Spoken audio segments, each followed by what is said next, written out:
Hello guys, welcome to my YouTube channel. So இந்த வீடியோவில் நம்ம எதை பற்றி பார்க்க போகிறோம்னா, ஸ்டாஃப் செலெக்ஷன் கமிஷன்லேருந்து வந்திருக்க கான்ஸ்டபிள் போஸ்ட் பற்றி தான் பார்க்க போகிறோம். இது வந்து ஒரு சென்ட்ரல் கவர்மெண்ட்லேருந்து வந்திருக்க ஜாப். ஸோ இது வந்து சென்ட்ரல் கவர்மெண்ட் ஜாபாக தான் கன்சிடர் பண்ணுவாங்க. ஸோ ஃபஸ்ட்டு நான் ஒரு முக்கியமான விஷயம் சொல்லிடுறேன். இதுக்கு நீங்கள் 10th படிச்சிருந்தாலே போதும். அண்ட் 18 வயசுக்கு மேலே இருக்க எல்லாருமே அப்ளை பண்ணலாம். ஸோ எண்ட் இயர் வந்து எத்தனை வயசு, மேக்ஸிமம் வயசு வந்து உங்களோட கம்யூனிட்டி பொறுத்து வேரி ஆகும். ஸோ அதை நீங்கள் வீடியோவில் போகலாம் தான் பார்க்க முடியும். ஸோ ஃபஸ்ட்டு வந்து அப்ளிகேஷன் டேட் எப்போலேருந்து ஆரம்பிக்குதுன்னா, டிசம்பர் 1ஆம் தேதியிலேருந்து நீங்கள் அப்ளை பண்ண ஆரம்பிச்சிடலாம். முடிகிறது வந்து 31ஆம் தேதி டிசம்பர் முடியுது. ஸோ 31ஆம் டிசம்பர் நைட்டு 11 மணிக்கெலாம் முடிஞ்சிருது. அதுக்கு முன்னாடி நீங்கள் அப்ளை பண்ண மட்டும் தான் உங்கள் அப்ளிகேஷன் ஏற்றுக்கப்படும். அதுக்கு அப்புறம் பண்ணிங்கன்னா ஏற்றுக்க மாட்டாங்க. ஸோ இதுக்கு வந்து ஃபீஸ் பேமெண்ட்டுங்கிறது வந்து 2 கேட்டகரியாக பிரிப்பாங்க. ஒருத்தவங்களுக்கு ஃபீஸு, கம்யூனிட்டி பொறுத்தவங்க இன்னொருத்தவங்களுக்கு ஃபீஸ் கிடையாது. யார் யாருக்கெல்லாம் ஃபீஸ் இருக்குது இல்லைங்கிறத உள்ள பார்க்கலாம். பேசிக்காக ஃபீஸ் இருக்கிறவங்க ரூ. 100 தான் பே பண்ணணும், ரொம்பலாம் கிடையாது. ரூ. 100 என்னைக்குள்ள லாஸ்ட் டேட் ஃபீஸ் பே பண்ணனா அப்ளை பண்ண முடிச்சப்பறம் 2026 ஜனவரி மாதம் 1ஆம் தேதி நைட்டு 11 மணிக்குள்ள நீங்கள் ஃபீஸ் பே பண்ணியிருக்கணும் அப்படிங்கிற மாதிரி போட்டிருக்காங்க. ஃபீஸ் பே பண்ணிவிட்டு ஒரு 3 நாள் உங்களுக்கு டைம் பேசிக்கலி கொடுக்குறாங்க. இந்த இடத்துல போட்டிருக்காங்க பார்த்தீங்களா. ஸோ ஃபீஸ் பேஸ் பண்ண அப்புறம் 8ஆம் தேதியிலேருந்து 10ஆம் தேதி அந்த 3 நாள் டைம் எதுக்குன்னா, உங்களோட அப்ளிகேஷன் ஃபார்மில் ஏதாச்சும் கரெக்ஷன் இருக்குது, ஏதாச்சும் நீங்கள் தப்பாக போட்டுட்டிங்கன்னா அதை மாற்றிக்கிறதுக்காக ஒரு 3 நாள் டைம் கொடுக்குறாங்க. ஸோ இந்த அப்ளிகேஷன் பண்ண அப்புறம் உங்களோட எக்ஸாம் ஸ்ட்ரக்சரோட ஃபர்ஸ்ட் பாயிண்ட் என்னென்னா, கம்ப்யூட்டர் பேஸ்ட் எக்ஸாம் இருக்கும். ஸோ என்னென்ன சிலபஸ் எல்லாமே உள்ளே பார்க்கலாம். ஸோ கம்ப்யூட்டர் பேஸ்ட் எக்ஸாம் வந்து 2026 ஃபெப்ரவரியிலேருந்து ஏப்ரல் மாதத்துக்குள்ளே வைப்போம் அப்படின்னு சொல்லியிருக்காங்க. ஸோ எக்ஸாக்ட் டேட் சொல்லலை. ஸோ ஒரு டீட்டெயிலாக உள்ளே போயிடலாம். ஃபஸ்ட் எடுத்தோடனே வந்து மென்ஷன் பண்ணிட்டாங்க, உமன் கேண்டிடேட்ஸ் எல்லாருமே என்கரேஜ் பண்ணுறோம். ஸோ உமன்ஸுக்குன்னு தனியாக கூட ஸ்பேஸ் இருக்கும், தனியாக வந்து போஸ்டிங் இருக்கும், கண்டிப்பாக அப்ளை பண்ணுங்கன்னு போட்டிருக்காங்க. ஸோ இந்த ஜாப் வந்து எதுலேருந்து வந்திருக்கு பார்த்தீங்கன்னா, மினிஸ்ட்ரி ஆஃப் ஹோம் அஃபேர்ஸ்லேருந்து வந்திருக்கு. ஸோ இது எதுக்கு, இதை வந்து யார் கண்டக்ட் பண்ணுறாங்க இந்த ஜாப் பார்த்தீங்கன்னா, ஸ்டாஃப் செலெக்ஷன் கமிஷன் தான். இது ஒரு open competitive examination for whole India. இந்தியாவில் இருக்க எல்லாருமே வந்து இது எழுதலாம் அப்படிங்கிற மாதிரி மென்ஷன் போட்டிருக்காங்க.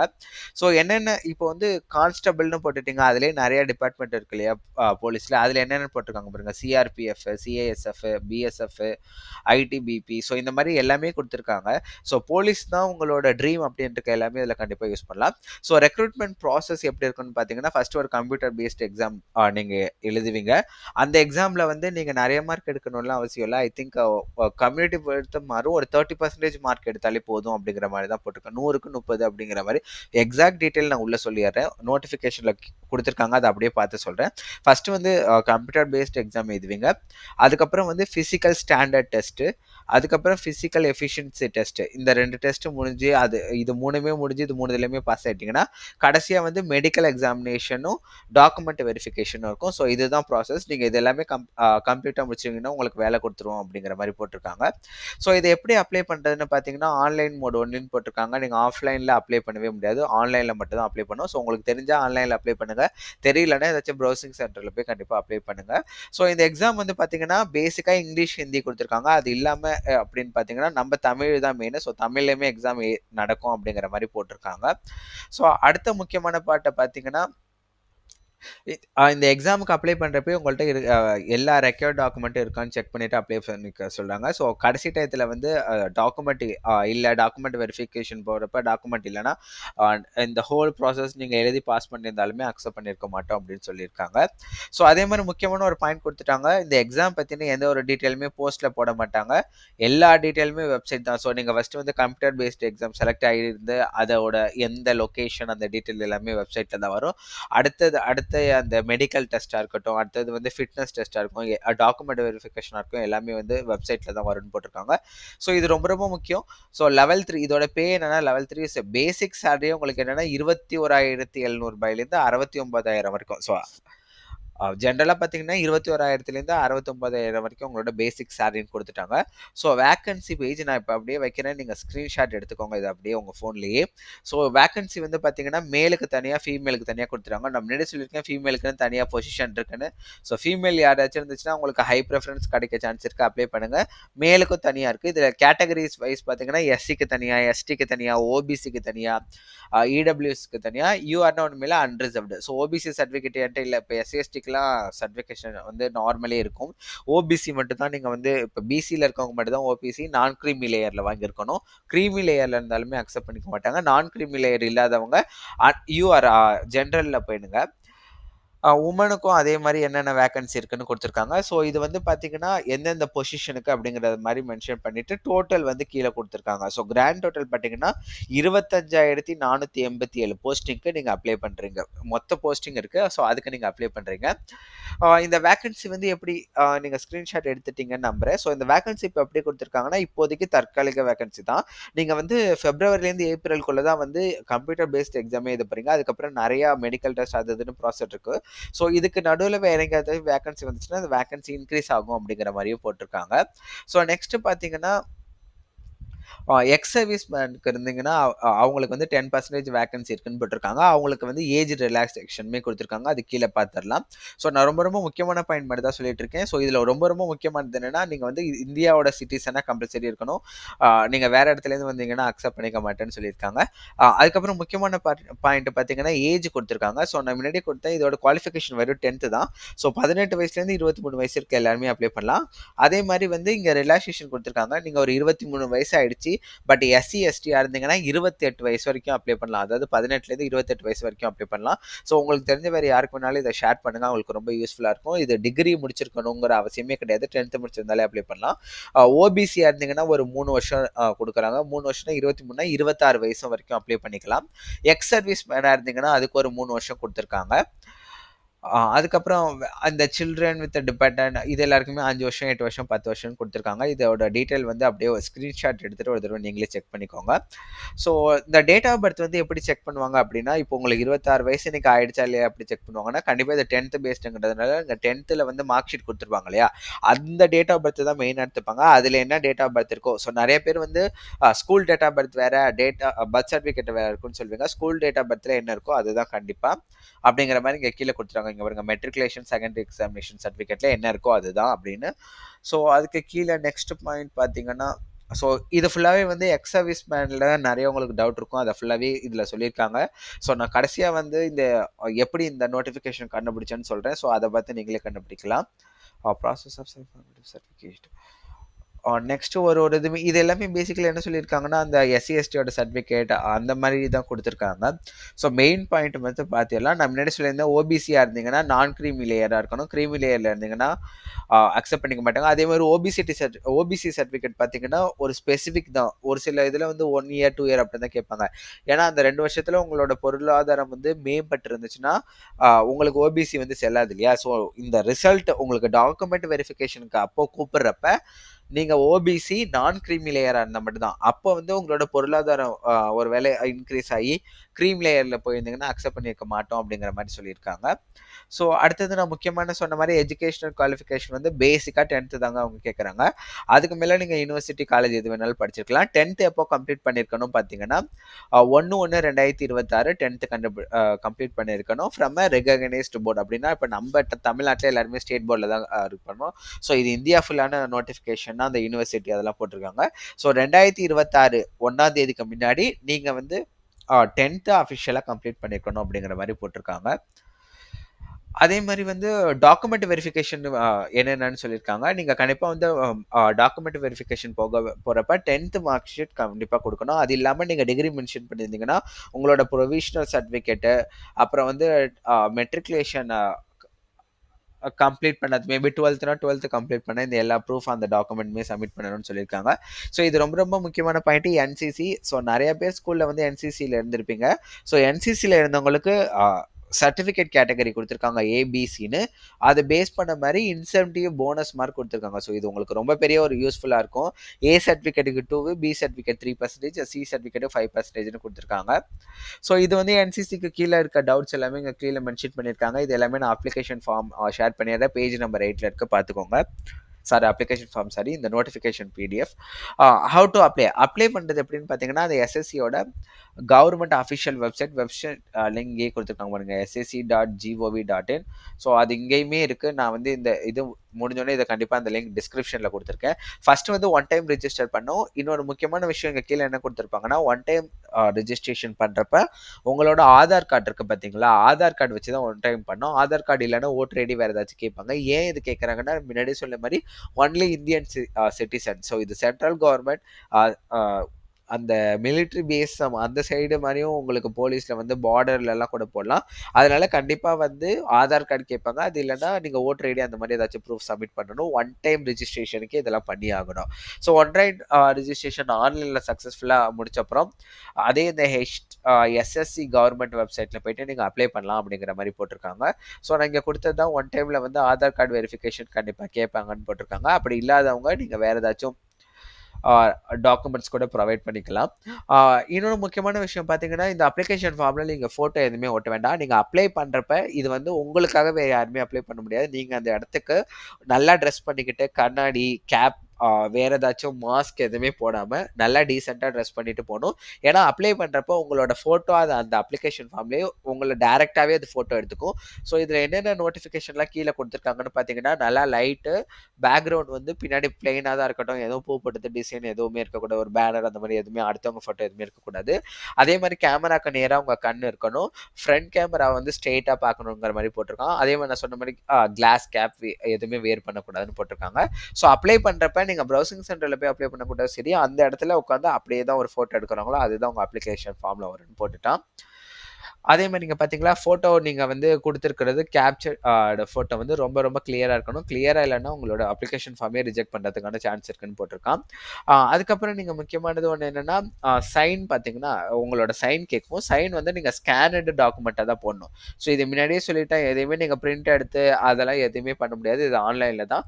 ஒரு சைன் போட்டு அத ஸ்கேன் பண்ணி, அது வந்து ஜேபிஇஜி ஃபார்மேட்ல இருக்கணும். சைஸ் வந்து 10 to 20 கேபி. ஸோ இதுல வந்து வித்துமே குடுத்துட்டான். 6 சென்டிமீட்டர் கிராஸ் 2 சென்டிமீட்டர்ல இருக்கணும் அப்படிங்கிற மாதிரி போட்டிருக்கான். ஸோ அடுத்தது வந்து முன்னாடியே சொன்ன மாதிரி லாஸ்ட் டேட் வந்து 31/12/2025 நைட்டு 11 மணிக்கெல்லாம் முடிஞ்சிடும் அப்படிங்கிற மாதிரி போட்டிருக்கான். ஸோ ஃபீஸ் ஸ்ட்ரக்சர் இங்க குடுத்துட்டான் பாருங்களேன். ஜெனரல் கேட்டகரி எல்லாருக்குமே ₹100 பே பண்ணணும். யார் யாருக்கெல்லாம் ஃபீஸ் கன்சிடரேஷனோ உமன் கேண்டிடேட் உமனுக்கு ரொம்ப ரொம்ப ப்ரியாரிட்டி இருக்கு. உங்களுக்குன்னு தனியாவே வேகன்சி குடுத்துருக்கான். அந்த வேகன்சில உமன் கேண்டிடேட்ல அதிலேயே நீங்க ஓபிசி, எஸ்சி, எஸ்டின்னு நெறையாவே உங்களுக்கு வேகன்சி குடுத்துருக்கான். நீங்க கண்டிப்பா ட்ரை பண்ணுங்க உமன் கேண்டிடேட் எல்லாருமே. ஸோ உமன் கேண்டிடேட்க்கு ஃபீஸே கிடையாது. அது இல்லாம யாருக்கான எஸ்சி, எஸ்டி, எக்ஸ் சர்வீஸ்மேனுக்கு ஃபீஸ் இல்லாம நீங்க அப்ளை பண்ணிக்கலாம் அப்படிங்கிற மாரி போட்டுருக்கலாம். அதே மாரி ஃபீஸ் எப்படி பே பண்ணலாம்னா, ஆன்லைன்ல மட்டும் தான் பே பண்ண முடியும். ஸோ உங்களோட debit card, credit card, net banking இல்லன்னா வந்து யுபிஐ அந்த மாரி வச்சு பே பண்ணலாம் அப்படிங்கிற மாரி போட்டிருக்கான். பட் கிரெடிட் கார்டு கன்ஃபார்மா தரல. RuPay, visa, master debit card கண்டிப்பா யூஸ் பண்ணலாம் அப்படிங்கிற மாரி போட்டிருக்கான். ஸோ பேமெண்ட் நான் முன்னாடி சொன்ன மாரி 2026 ஜான்வரி 1ஆம் தேதி நைட்டு 11 மணிக்கு முன்னாடி நீங்க பே பண்ணியிருக்கணும். So yes. நீங்க இப்ப நீங்க வந்து அப்ளிகேஷன் ஃபார்ம் இந்த வருஷம் டிசம்பர் 31 முடிச்சிருப்பீங்க. பேமெண்ட் 1ஆம் தேதி முடிச்சுட்டீங்கன்னா, 8ஆம் தேதி திரும்பியும் வந்து உங்களுக்கு அந்த அஃபிஷியல் வெப்சைட்ல ஒரு விண்டோ வந்து ஓப்பன் ஆகும். அது எதுக்குன்னா, அப்ளிகேஷன் ஃபார்ம்ல நான் தப்பு பண்ணிட்டேன் ப்ரோ அப்படிங்கிறீங்கன்னா, அந்த டயத்துல போய் அத கரெக்ட் பண்ணிக்கலாம். ஸோ அந்த கரெக்ஷன் பார்த்தீங்கன்னா, நெறைய வாட்டி பண்ண முடியாது. ஒன்லி 2 தடவ தான் கரெக்ட் பண்ண முடியும். ஸோ அந்த 2 தடவ மட்டும் நீங்க கரெக்ஷன் பண்ணிக்கலாம் அப்படிங்கிற மாரி குடுத்துருக்காங்க. ஸோ என்னோட ஒரு பெர்சனல் விஷயம் என்னன்னு சொல்றேன்னா, நீங்க பாஸ் ஆகுறீங்க, பாஸ் ஆகலங்கிறத தாண்டி எல்லாருமே கண்டிப்பா இதுக்கு தமிழ்நாட்டுல இருக்க எல்லாருமே தமிழ்ல வீடியோ பார்த்துட்டு இருக்க எல்லாருமே இந்தியா ஃபுல்லா எங்க இருந்தாலும் கண்டிப்பா வந்து இதுக்கு அப்ளை பண்ணுங்க. ஏன்னா, இது வந்து ஒரு கவர்ன்மெண்ட் ஜாப்க்குன்னு ஒரு முக்கியமான ஒரு சான்ஸா பார்க்குறேன். ஸோ இதோட பாஸ் மார்க்க தெரிஞ்சுக்கிட்டீங்கன்னா, உங்களுக்கு இதுக்கு அப்ளை பண்ணுமா, வேண்டாமான்னு ஒரு எண்ணம் இருக்கும். ஸோ கீழ நான் சொல்லிர்றேன் அது எல்லாமே. ஸோ நெக்ஸ்ட் பாயிண்ட் பார்த்தீங்கன்னா, எஸ் தமிழ்நாடு. ஸோ எங்கெங்கெல்லாம் பார்த்தீங்கன்னா, உங்களுக்கு வந்து இது இந்தியா ஃபுல்லாவே நடக்குது. இந்தியால நம்ம வந்து சதர்ன் ரீஜியன்ல தமிழ்நாடுல இருக்கோம். தமிழ்நாடுல எங்கெங்கெல்லாம் பார்த்துருக்கீங்கன்னா, புதுச்சேரி, சென்னை, கோயம்புத்தூர், மதுரை, சேலம், திருச்சி, திருநெல்வேலி, வேலூர், கிருஷ்ணகிரி இந்த இடத்துல எங்க வேணாலும் நீங்க போய் அந்த கம்ப்யூட்டர் பேஸ்டு எக்ஸாம் எழுதிக்கலாம்னு போட்டிருக்கான். நீங்க அப்ளை பண்றப்போ உங்கள்ட்ட 3 சென்டர் கேட்குங்க. ஸோ 3 சென்டர்ல உங்களோட நீங்க எந்த இடத்துல தமிழ்நாட்டுல இருக்கீங்களோ, அதுக்கு ஏத்த மாரி நியர்பை ஏரியால நீங்க செக் பண்ணி அத கிளிக் பண்ணிட்டீங்கன்னா, 3ல ஒரே ஒரு ஸ்லாட் வந்து கம்ப்யூட்டர் தான் ஜெனரேட் பண்ணி செலக்ட் பண்ணி குடுக்கும். ஸோ 3ல ஃபர்ஸ்ட் பிரிஃபரன்ஸ் எப்பயுமே வந்து நீங்க இப்ப சென்னையில இருக்கீங்கன்னா, சென்னையே குடுத்துருங்க. சென்னை கிடைக்கிறதுக்கு கொஞ்சம் ஈஸி. சென்னையில இல்லாதவங்க உங்க சென்னைக்கு பக்கத்துல எது இருக்கோ, இப்ப சென்னையிலேருந்து ஒரு சில பேர் கோயம்புத்தூர் கூட போறது கூட பக்கத்துல கிடையாது. பட் ஆசை இருக்கும். ஸோ அந்த மாரி நீங்க உங்களுக்கு ரிலேட்டிவ் யார் இருக்காங்களோ குடுத்துக்கோங்க. பட் ஃபர்ஸ்ட் பிரிஃபரன்ஸ் எப்பவுமே சென்னை. நீங்க பாண்டிச்சேரி கூட குடுத்துக்கலாம் சென்னையில இருக்கவங்க. ஸோ அந்த மாரி தான் சொல்றேன். ஸோ 3 ஸ்லாட் ஃபர்ஸ்ட் ஸ்லாட் எப்பயுமே உங்களோட லோக்கல் குடுத்துருங்க. ஸோ நெக்ஸ்ட் இம்பார்ட்டன்ட் பார்த்தீங்கன்னா ஆமா. ஸோ இந்த எக்ஸாம் பார்த்தீங்கன்னா வந்து 1 மணி நேரங்க 60 மினிட்ஸ் நடக்கும். எத்தன மார்க்குக்கு நடக்கும்னு பார்த்தீங்கன்னா 120 மார்க்குக்கு நடக்கும். ஸோ ஒரு நிமிஷத்துல 2 கொஸ்டின் இது பண்ற மாரி இருக்கும். இது எழுதுறதெல்லாம் எதுவுமே கிடையாது. இது கம்ப்யூட்டர்ல போய் உட்காந்தீங்கன்னா, அந்த வெப் பேஜ் அவங்களே கம்ப்யூட்டர்ல ஹால்ல இருக்கவங்களே ஓப்பன் பண்ணி குடுத்துருவாங்க. நீங்க ஜஸ்ட் கொஸ்டின படிக்கணும். படிச்சுட்டு அந்த கொஸ்டினுக்கு ஆப்ஷன் இருக்கும் ஏபிசிடின்னு. இந்த பாருங்க மல்டிபிள் சாய்ஸ் கொஸ்டின் டைப்ன்னு குடுத்துருக்காங்களா? அத ஜஸ்ட் நீங்க செலக்ட் பண்ணாலே போதும். கொஸ்டின் வந்து பார்த்தீங்கன்னா ஜென்ரலா வந்து இங்கிலீஷ் இல்லாம நமக்கு வந்து தமிழ்லயுமே வந்து இந்த கொஸ்டின் இருக்கும். ஸோ நீங்க கம்ப்யூட்டர்ல எழுதுறதே இங்கிலீஷ் இல்லன்னா தமிழ்ல இருக்குன்னு போட்டிருக்கான். ஸோ இது 4 பார்ட்டா இந்த கொஸ்டின பிரிச்சிருக்காங்க. ஒவ்வொரு பார்ட்டுக்கும் 20 கொஸ்டின். ஒரு கொஸ்டினுக்கும் 2 மார்க்குன்னு மொத்தம் 160 மார்க்கு குடுத்துருக்காங்க. ஸோ ஃபர்ஸ்ட் ஒன்னு பார்த்தீங்கன்னா, ஜெனரல் இன்டெலிஜென்சி அண்ட் ரீசனிங்க்கு வந்து 20 கொஸ்டின் இருக்கு, 40 mark. General knowledge and general அவேர்னஸ்க்கு 20 கொஸ்டின் இருக்கு, 40 மார்க்கு. மேத்தமெட்டிக்ஸ் வந்து எலிமெண்டரி மேத்தமெட்டிக்ஸ்க்கு 20, 40 mark. English or Hindi basic தெரிஞ்சிருக்கணும், அது 20 கொஸ்டின் இருக்கு, 40 மார்க்கு.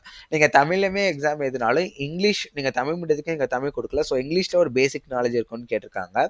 ஸோ இது ரொம்ப பேசிக்காக தான் இங்கிலீஷில் இருக்கும் அப்படின்னு நான் நம்புறேன். ஸோ நெக்ஸ்ட் பார்த்தீங்கன்னா நெகட்டிவ் மார்க்கில் பண்ணீங்கன்னா ஒரு கொஸ்டின் தப்பாக போயிட்டு செலக்ட் பண்ணிட்டீங்கன்னா 0.25 மார்க் வந்து நெகட்டிவ் மார்க்காக போயிடும் அப்படிங்கிற மாதிரி போட்டிருக்காங்க. அதே மாதிரி இந்த எக்ஸாம் பார்த்தீங்கன்னா கம்ப்யூட்டர் பேஸ்ட் எக்ஸாம். ஸோ இது எந்த இடத்துல எக்ஸாம் நடக்குங்கிற டீட்டெயில் எல்லாமே கம்ப்யூட்டரில் வெப்சைட்டில் தான் பப்ளிஷ் பண்ணுவாங்க. இன்னொரு முக்கியமான விஷயம், ரிசல்ட்டுமே வெப்சைட்டில் தான் வரும். இதில் வந்து ரீஎவால்வேஷன் எதுவுமே கிடையாது. ஸோ என்ன ரிசல்ட் வருதோ, நீங்கள் நல்லாவே எக்ஸாம் ப்ரிப்பேர் பண்ணியிருந்தாலும் தப்பாக இருக்குது அப்படின்னு தோணுச்சுன்னா அதை அக்செப்ட் பண்ணிக்க மாட்டாங்க. ரீஎவால்வேஷன் எதுவுமே கிடையாது. ஸ்ட்ரிக்டாக போட்டுட்டாங்க. என் ஸ்கோர் என்ன அப்படிலாம் நீங்கள் போய் செக் பண்ண முடியாது. மெரிட் லிஸ்ட்டில் உங்கள் பேர் வந்துச்சுன்னா நீங்கள் போய் அடுத்த போய் எழுதலாம் அப்படிங்கிற மாதிரி போட்டிருக்காங்க. ஸோ இது வந்து நீங்கள் வந்து அப்படியே வச்சு ஸ்க்ரீன்ஷாட் எடுத்துக்கோங்க. இது ஒன்றுமே இல்லை, அந்த பேட்டர்ன் தான். கொஸ்டின் வந்து என்னென்ன டாப்பிக்லேருந்து கேட்பாங்க அப்படிங்கிற மாதிரி கொடுத்துருக்கான். ஸோ இதை நீங்கள் ஜஸ்ட் ஜென்ரல் இன்டெலிஜென்ஸ் அண்ட் ரீசனிங்க்கு இதுலேருந்து கொடுத்துருக்காங்க. ஜென்ரல் நாலேஜ் அண்ட் ஜென்ரல் அவேர்னஸ்க்கு என்ன கொஸ்டின், எலிமெண்ட்ரி மேத்தமெட்டிக்ஸ், ஹிந்திக்கு என்ன கொஸ்டின் அப்படிங்கிற மாதிரி கொடுத்துருக்கான். ஸோ ஜஸ்ட் நான் இங்கே வைக்கிறேன், ஒரு ஸ்க்ரீன்ஷாட் மட்டும் எடுத்துக்கோங்க டக்குன்னு. இது நான் இங்கிலீஷ் பற்றி நீங்கள் நிறைய பேர் பயப்படாதீங்கன்னு சொன்னேன். இது ஒரு பேசிக் இங்கிலீஷ் கொஸ்டின் தான் கேட்பான் அப்படின்னு போட்டிருக்கான். அடுத்தது வந்து ஃபிசிக்கல் எக்ஸாம் எப்படிலாம் நடக்குன்னு போட்டிருக்கான். ஸோ பெட் ஃபிசிக்ஸ் எஃபிஷியன்சி டெஸ்ட்டுன்னு ஒன்று இருக்கும், பிஎஸ்டின்னு ஒன்று இருக்கும்.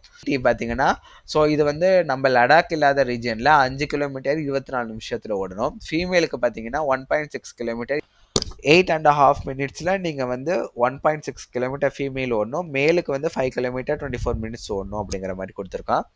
ஸோ நெக்ஸ்ட்டு வந்து பார்த்தீங்கன்னா பிஎஸ்டி 2 வேறு தான். பிஇடி வந்து இது. பிஎஸ்டிக்கு பார்த்தீங்கன்னா மேல் வந்து 170 சென்டிமீட்டர், ஃபீமேல் வந்து 157 சென்டிமீட்டர் கொடுத்துருக்கான். ஸோ இதுலேயுமே ரிலாக்ஸேஷன் கொடுத்துருக்கான். ஸோ உங்களோட ஸ்கெடியூல் ட்ரைபுக்கு கொஞ்சம் ரிலாக்ஸேஷன் அந்த மாதிரி கொடுத்துருக்காங்க. ஸோ இது எல்லாமே பார்த்துக்கோங்க. அடுத்தது வந்து மேல் கேண்டிடேட்டுக்கு மட்டும் செஸ்ட் கொடுத்துருக்கான். எக்ஸ்பேண்டபிளாக 80 சென்டிமீட்டர் இருக்கணும். எக்ஸ்பேண்டபிளாக வந்து மினிமம் வந்து 5 சென்டிமீட்டர் எக்ஸ்பேண்ட் ஆகணும் அப்படின்னு சொல்லி போட்டிருக்கான். ஸோ இதுவுமே ரிலாக்ஸேஷன் இருக்குது. யார் யாருக்குன்னா ஸ்கெடியூல் ட்ரைபுக்கு ரிலாக்ஸேஷன். ஸோ அது இல்லாமல் ஃபியூ ரிலாக்ஸேஷன் இங்கே கொடுத்துருக்கான். வெயிட் வந்து பார்த்தீங்கன்னா ஜென்ரலாக ஃபிசிக்கல் ஸ்டாண்டர்ட் அந்த பிஎம்ஐல செக் பண்ணுவோம்ல, அந்த மாதிரி உங்கள் ஹைட்டும் வெயிட்டும் கரெக்டாக இருக்கணும் அப்படின்னு போட்டிருக்காங்க. அவ்வளோதான், வேறு எதுவும் பெருசாக கொடுக்கல. So medical examination and document verification. So document verification first பார்த்துருவோம். டாக்குமெண்ட் வெரிஃபிகேஷனுக்காக கண்டிப்பாக நீங்கள் என்னென்னலாம் எடுத்துகிட்டு பண்ணுவீங்கன்னா உங்கள் 10th மார்க் ஷீட் ரொம்ப இம்பார்ட்டன்ட். அதுக்கப்புறம் பார்த்தீங்கன்னா நீங்கள் டிகிரி ஏதாச்சும் சர்டிஃபிகேட் படிச்சிருந்தீங்கன்னா அது கொண்டு வரலாம், அது உங்களோட இது தான். ஸோ இதில் வந்து ரொம்ப இம்பார்ட்டன்ட் என்னன்னா பெர்மனன்ட் ரெசிடென்ட் சர்டிஃபிகேட் வந்து கேட்டிருக்காங்க. ஸோ இது எதுக்கு அப்படின்னு பார்த்தீங்கன்னா நீங்கள் இந்த இடத்துல தான் பெர்மனெண்ட்டாக இருக்கீங்க அப்படிங்கிறத வந்து ஷோ பண்ணுறதுக்கு. ஏன்னா இப்போ நீங்கள் தமிழ்நாடுனா உங்கள் போஸ்டிங் வந்து தமிழ்நாட்டுக்குன்னு ஒரு ஸ்பெசிஃபிக்காக கவுண்ட் வச்சு தமிழ்நாட்டிலே கூட போடலாம், அதுக்காக கேட்குறாங்க. இன்னொன்று உங்களோட நேஷ்னாலிட்டியை ப்ரூவ் பண்ணுறதுக்கு. அதே மாதிரி நீங்கள் என்சிசி கம்ப்ளீட் பண்ணியிருந்தீங்கன்னா என்சிசி சர்டிஃபிகேட் கொடுக்கணும் அப்படிங்கிற மாதிரி போட்டிருக்காங்க. அதே மாதிரி இப்போ ஓபிசி எஸ்சி எஸ்டிக்கு அப்ளை பண்ணுறீங்கன்னா கேஸ்ட் சர்டிஃபிகேட் கண்டிப்பாக கேட்பாங்க. நீங்கள் எந்த கம்யூனிட்டி சர்டிஃபிகேட் கொடுக்கணும் அப்படிங்கிற மாதிரி போட்டிருக்காங்க. ஸோ நம்ம முன்னாடி சொல்லியிருந்தேன் இல்லையா, ஆதார் கார்டு பற்றி சொல்லியிருந்தேன். ஸோ நீங்கள் ஆதார் பேஸ்டு வெரிஃபிகேஷன் நீங்கள் பண்ணாமல் இருக்கீங்க அப்படின்னா நீங்கள் எக்ஸாமுக்கு உங்களுக்கு கொடுக்குற டைமுக்கு ஒரு 2 மணி நேரம் முன்னாடியே போயிடணும்னு போட்டிருக்காங்க. போகிறப்ப வந்து உங்களோட 2 சின்ன கலர் ஃபோட்டோ எடுத்துகிட்டு போக சொல்லியிருக்காங்க, பாஸ்போர்ட் சைஸ் ஃபோட்டோ. அதோட voter ID, driving licence, pan card, passport, employee ID, இது எல்லாமே வந்து நீங்கள் இது எல்லாம் கேட்கல, 2 இது கேட்டிருக்காங்க. அட்லீஸ்ட் 2ன்னு போட்டிருக்காங்க. நீங்க எல்லாமே கூட எடுத்துட்டு போயிடலாம். உங்கள்ட்ட எது எது இருக்கோ ஏதோ. கண்டிப்பா வந்து ஒரிஜினல் எடுத்துட்டு போகணும்னு சொல்லியிருக்காங்க. அதோட ஒரு ஒரு எல்லாத்துமே ஒரு 2 ஜெராக்ஸ் கூட எடுத்துட்டு போய்க்கோங்க. ஸோ நெக்ஸ்ட்டு பார்த்தீங்கன்னா மோட் ஆஃப் செலக்ஷன் கொடுத்துருக்காங்க. செலக்ஷன் ப்ராசஸ் வந்து ஃபஸ்ட்டு கம்ப்யூட்டர் பேஸ்ட் கம்ப்யூட்டரில் எக்ஸாம் எழுதுவீங்க. ஒன் வேர்டு டைப் தான் இருக்கும். நெக்ஸ்ட் என்ன பண்ணீங்கன்னா ஃபிசிக்கல் எஃபிஷியன்சி டெஸ்ட்டு, அடுத்தது ஃபிசிக்கல் ஸ்டாண்டர்ட் டெஸ்ட் ரெண்டுமே முடிச்சிருவீங்க. இது ரெண்டையும் முடிச்சு பாஸ் பண்ணிட்டீங்கன்னா அடுத்தது வந்து medical examination and document verification இருக்கும் அப்படிங்கிற மாதிரி போட்டிருக்காங்க. ஸோ இங்க மார்க் குடுத்துருக்காங்க பார்த்தீங்களா? நான் முன்னாடியே சொல்லியிருந்தேன். மார்க் வந்து இது ரொம்ப ஈஸின்னு. ஸோ இது வந்து எவ்வளோ pass percentage for computer based எக்ஸாம்னா, ஒரு கம்ப்யூட்டர் பேஸ்ட் எக்ஸாம் வந்து 160 மார்க் எழுதுறீங்களா? அந்த 160 மார்க்ல 30% மார்க் எடுத்தா மட்டுமே போதும். யார் யாருக்குன்னா, அன்ரிசர்வ்ல இருக்கிறவங்களுக்கு. அன்ரிசர்வ்னா என்ன சொல்றது? ரிசர்வேஷன் யூஸ் பண்ணாம இருக்கிறவங்களுக்கு. ஸோ நீங்க ஓபிசியா இருக்கீங்க, இல்ல இடபிள்யூஎஸ்ஸா இருக்கீங்கன்னா, வெறும் 25% மார்க் எடுத்தாலே, அடுத்தது வந்து பிசிக்கல் எஃபிஷியன்சி டெஸ்ட்டுக்கு போயிரலாம். அதுலயுமே நீங்க அதர் கேட்டகரி எஸ்சி, எஸ்டி அந்த கேட்டகரியில இருந்தீங்கன்னா 20% மார்க் எடுத்தாலே போதும். ஒரு 160ல ஒரு 20% மார்க் எடுத்தாலே போதும். அப்படி பார்த்தீங்கன்னா 100க்கு 20% எடுத்தா போதும் அப்படிங்கிற மாரி தான் இது. இது ரொம்ப ரொம்ப ஈஸின்னு நினைக்கிறேன். கம்ப்யூட்டர் பேஸ்ட் எக்ஸாமினேஷன் எல்லாருமே கண்டிப்பா போய் அப்ளை பண்ணுங்க. 100% இருக்கிறப்ப வெறும் ஜஸ்ட் 20% தான் எஸ்சி, எஸ்டிக்கு கேட்கறாங்க. ஸோ கண்டிப்பா எல்லாரும் போய் அப்ளை பண்ணுங்க. உங்களுக்கு கிடைக்கிறதுக்கு நிறைய சான்ஸ் இருக்கு. ஸோ இதுலயுமே என்சிசி சர்டிஃபிகேட் இருந்தால் ஒரு ப்ரிஃபரன்ஸ் அப்படிங்கிற மாதிரி போட்டிருக்காங்க. இந்த கம்ப்யூட்டர் பேஸ்ட் எக்ஸாமுக்குமே போனஸ் மார்க் கொடுத்துருக்காங்க. நெக்ஸ்ட் பார்த்தீங்கன்னா இந்த மேல் அண்ட் ஃபீமேல் கேண்டிடேட் எப்படி ஷார்ட் லிஸ்ட் பண்ணுவாங்கன்னா state wise, area wise, category wise. So நீங்கள் மேல் அப்படின்னு எடுத்துட்டிங்கன்னா உங்கள் ஸ்டேட்லேயோ இல்லை ஏரியாலேயோ எவ்வளோ வேகன்சி இருக்கோ அதை பொறுத்து உங்களை ஹையர் பண்ணுவாங்க. அதே மாதிரி ஃபீமேலுக்கு அந்த மாதிரி ஹையர் பண்ணுவாங்கன்னு போட்டிருக்காங்க. ஸோ இது வந்து இவ்வளோ நேரம் நம்ம பார்த்தது எல்லாமே ஒரு பேசிக்கான இது நோட்டிஃபிகேஷனில் உள்ள டீட்டெயில்ஸ் மட்டும் தான் பார்த்துருக்கோம். ஸோ இது அப்ளை எப்படி பண்ணுறது, அப்ளிகேஷன் ஃபீஸ் எப்படி பே பண்ணுறது, இல்லை வேறு ஏதாச்சும் டீட்டெயில்ஸ் வேணுமா, இல்லை டாக்குமெண்ட் டீட்டெயில்ஸ் என்னென்ன வேணும் அப்படின்னு தெரியணும்னாலும் கண்டிப்பாக கமெண்ட் பண்ணுங்கள். அதேமாதிரி அப்ளை பண்ணுற வெப்சைட்டு தான் ssc.gov.in ஹோம் அப்ளைன்னு போட்டிங்கன்னா வந்துடும். ஸோ இதோட லிங்க் நான் கண்டிப்பாக டிஸ்கிரிப்ஷனில் கொடுத்துறேன். ஸோ அஃபிஷியல் வெப்சைட்டோட லிங்க்குமே கொடுத்துறேன். நீங்கள் அஃபிஷியல் வெப்சைட்குள்ளே போன உடனே ஃபர்ஸ்டே பார்த்தீங்கன்னா கான்ஸ்டபிள் அப்படின்னு போட்டு வருது பார்த்தீங்களா? இதை கிளிக் பண்ணாலே இந்த நோட்டிஃபிகேஷன் வந்துடும். ஸோ இதை ஒரு தடவை நீங்கள் படிச்சுக்கணும். உங்களுக்கு டீட்டெயில்ஸ் ஏதாச்சும் நான் சொன்னது புரியலன்னா இதில் போய் படிச்சுக்கோங்க. ஸோ நான் இந்த வீடியோ எல்லாமே எதுக்கு மெயினாக பண்ணுறேன்னா, ஸோ இது வந்து ஸ்டாஃப் செலெக்ஷன் கமிஷன் வந்து central government job mostly north Indian people தான் இருக்காங்க. ஸோ தமிழ்நாட்டிலேருந்து அட்லீஸ்ட் இந்த வீடியோ பார்த்துட்டு ஒரே ஒரு ஆளாச்சும் இந்த வேலைக்கு அப்ளை பண்ணாலே எனக்கு ரொம்ப சந்தோஷம். ஸோ கண்டிப்பாக இந்த வேலைக்கு யாராச்சும் அப்ளை பண்ணிங்கன்னா கமெண்ட் பண்ணுங்கள். ஸோ இந்த மாதிரி வேறு ஏதாச்சும் டீட்டெயில்ஸ் வேணாலும் கண்டிப்பாக கமெண்ட் பண்ணுங்க. So all the best. யாராச்சும் ஒரு ஆளாச்சும் அப்ளை பண்ணுங்க இந்த வீடியோ. தேங்க்யூ. By by.